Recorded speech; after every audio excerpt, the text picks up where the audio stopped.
Y'all, another windy day at One Man Garage. It's Sunday Easter. Happy Easter. Just thought I'd come out here. I've been wanting to try out this Quadrajet we picked up recently that we did a little recalibrating on, and I'm going to put it in place of this Edelbrock. And we may be running this truck in Oklahoma on Sunday, Thunder Valley Raceway. But we're going to go ahead and get started and test this, see if it works all right. We'll be using an adapter under it because that's a early C396 intake. It's only square pattern, but it's got both sets of bolt holes. You'll see. It's been a while since we looked at this. Here's a reminder of how that looks, and of course I'll pull that one stud out. And then I got some various spreadbore square adapters. Usually that's for people putting hollies on top of Quadrajets because that just means they don't know how to work on it. But I got this four hole one. I'm not putting that on this. This is going to go on the Star Chief on that AFB intake. It's kind of nice. Got a vacuum port. That's new. This is what I had on the Star Chief. This is one I modified many years ago on my Race S10 that had a Quadrajet on a Super Victor Vortec manifold, small block 400. I had basically slotted it and put a little divider in it, and it ran good. And then this one is one of these ground out to just be a spreadbore spacer. I just thought I'd show it for what it looks like. This will be used on the Rally 350 with the ported heads later on. And this is a normal open plenum one, but I want to maintain dual plane integrity, so we're going to use this one for this on that. Of course, before we can proceed, I got to do another helicoil because this old tired manifold is older than the truck. Had some weak threads. I did a helicoil here last time, and I put silicone in the holly pattern holes because some of those had been drilled through just to prevent vacuum leaks. But this one needs a helicoil next. These are okay, but we're doing this one, so I got to cover that up.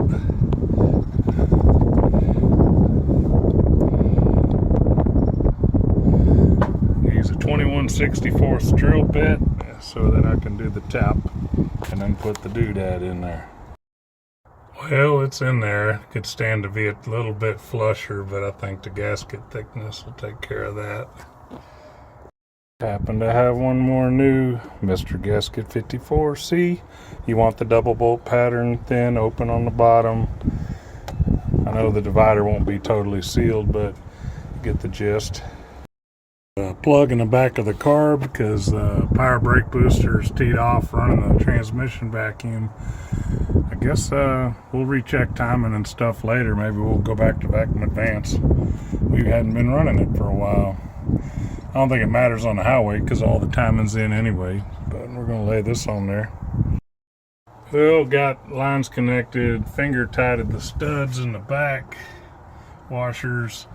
Still got to do the fuel inlet. I want to use bolts in the front. I've used long studs before. I need a bolt ½ inch longer than this, so might have to wait till tomorrow, go to the hardware store. So we'll see if I find anything. Well, I found one bolt, and I found that I had bought small thread, so it made me the other one. How about it? Be prepared like a Boy Scout, except just be boys in there, not any girls. Well, it's all torqued on and fuel's hooked up. I'm going to turn the key on, see what PSI we're adjusted at.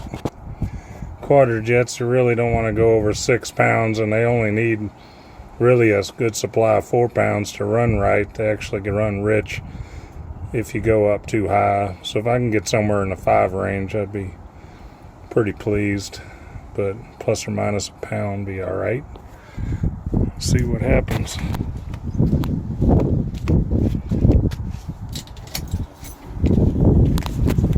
Is it gonna gush? Is it flooding? Well, the nut leaks. That seems to always happen with those flare fittings. It's making 6 psi. That's all right. We'll fix that. Alright, I loosened and wiggled and snugged up on that. Yeah, I bought some extra swivel 90s inverted flare, but turned out the quality wasn't worth the crap. So you're better off just going to the junkyard and finding little 90-degree bends of factory fuel line with a good nut on it. Keep around, you know, straights and 90s off Quadrajets and whatever. Let's fire it up, see what it does.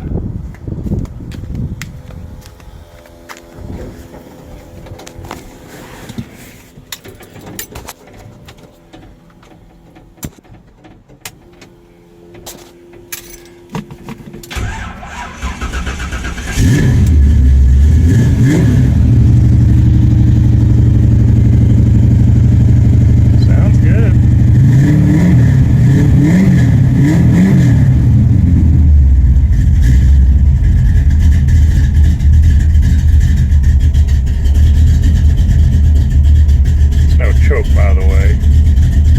This is the first time to run this carburetor. Pretty good sign. It's cold and it's almost idling.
Cleaner reinstated, by the way.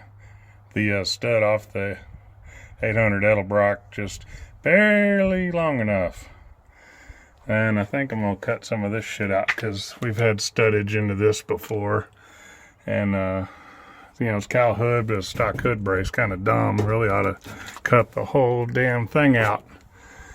Maybe, I don't know, or maybe just the back part here. Probably just the back part. Had to make a run over to Summit this afternoon because my special ordered 4-point roll bar for the Catalina came in. How about it? Getting serious. So yeah, on the truck I was also wanting to try out this other master cylinder, see if it gets a better feel for the front discs versus that old rusty one on the bottom, the rectangular style one. And it turned out this master cylinder, because it's for a different application, it had the deep bore hole. It's supposed to have an adapter if you need the shallow hole here. I didn't have that, but I did have a bunch of little quarter drive sockets. So if you put that inside of that, boom, fixed. That's right. And that's hardened metal. This is very legitimate. Just saying. Well, it's on there. We may drive it like that. You might need a booster too. It may have a vacuum leak in the booster.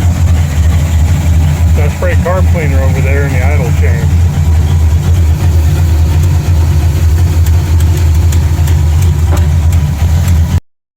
When I was test driving the Quadrajet earlier, that ran good, by the way, well, one of the mufflers fell off. I mean, it's been on there for 7 years, 8 years, something like that. So nothing, a couple used self-tappers and maybe a pilot drill bit won't get back on for now. As you can see, 2 self-tappers work perfectly.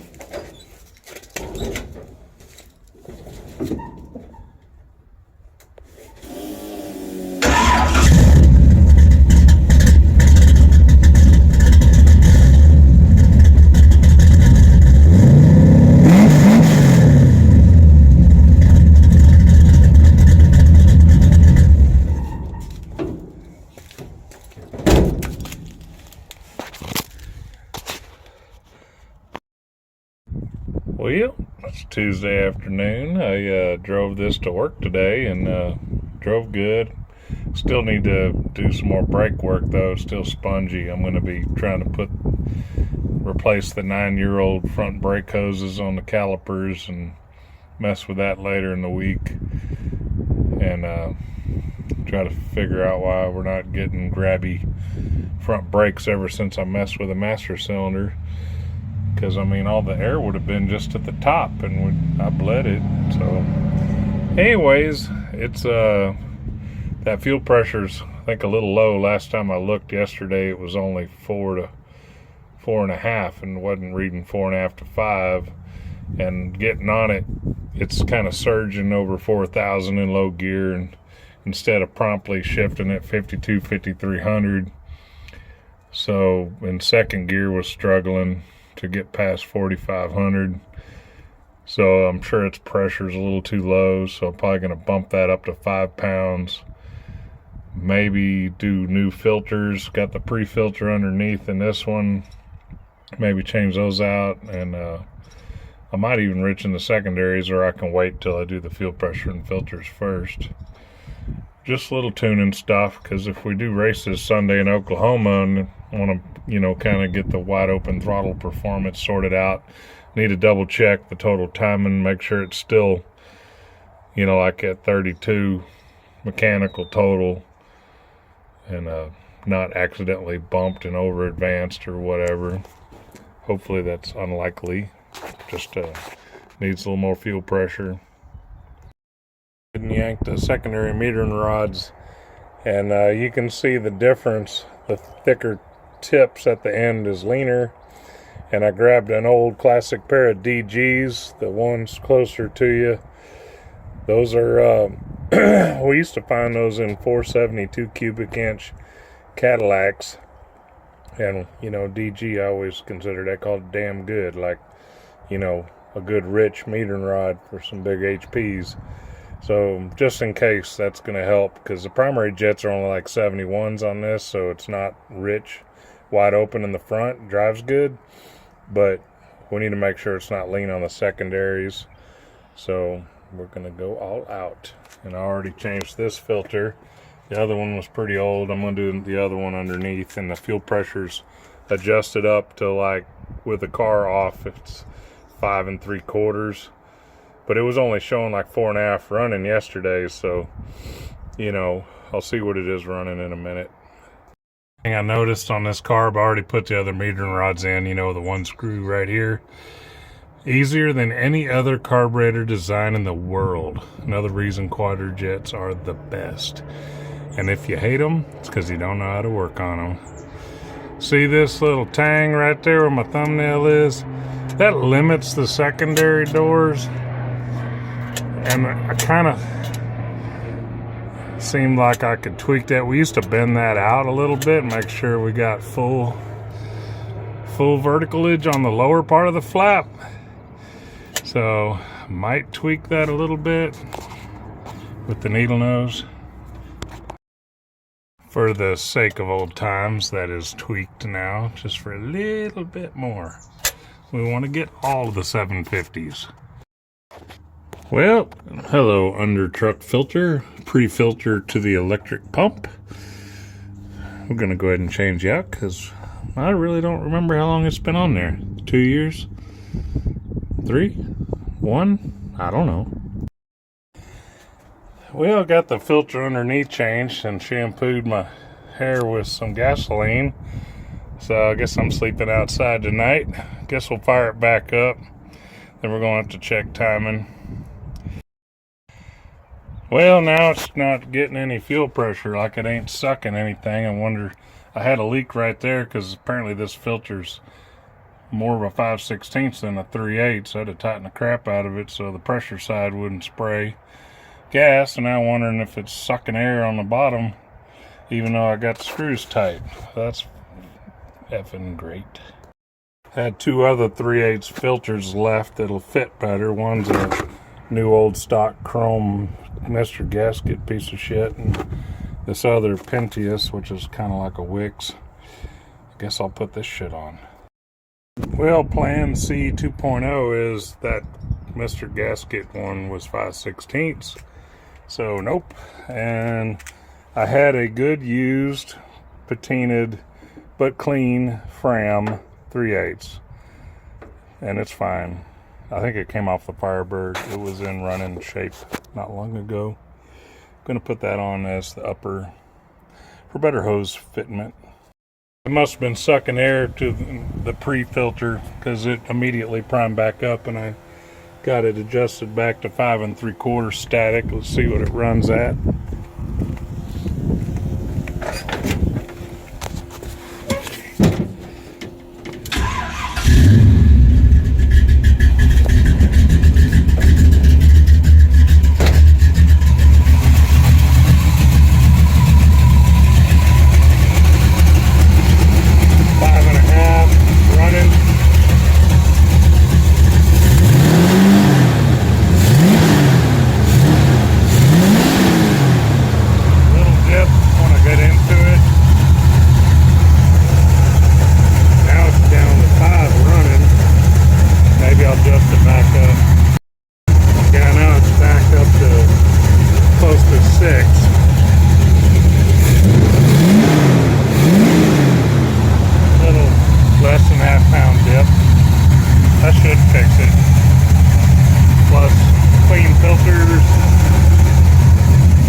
Checking timing because my dial back light's broken.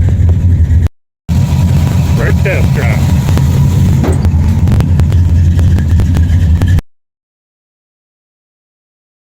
Didn't film it, but that's evidence that could be used against me in a court of law. No, I would call it fixed. It is not surging and leaning out and struggling to get to 5,000 in low gear. And it's freely revving to its normal 5,300, 5,200 shift point, hitting my little shift light, and second gear was pulling 5,000 no problem. So yeah, and it hits good, so running decent. We'll figure out the time and double check it later. I think the silencer's degreed, so I might be able to use a standard light. See if the 32 mark is on there. Maybe we'll start using that. Still got the oil filter out. We're going to do only 1/2 quart of 530 Valvoline with this fancy royal purple little filter. And the rest will be 5 quarts of Rotella 1540. And then we're going to come down here and pretend that we don't see that I did write the date of August 5th, 2023 on the wicks. So we'll pretend that that was 3 months or 3,000 miles. Thank you. She's all oiled up like a ditty party, and I'm gonna shut her down. I need a shower. I stink like gasoline. I got bit by ants. Really, it's not good.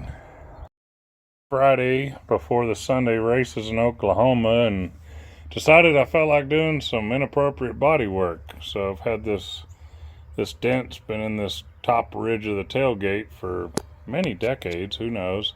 So I just prepped it with a wire wheel fitting on the drill, and we're going to do it the right way with JB weld and just let it fill in the low spots till it's level, let it dry, and then we're just going to primer it white.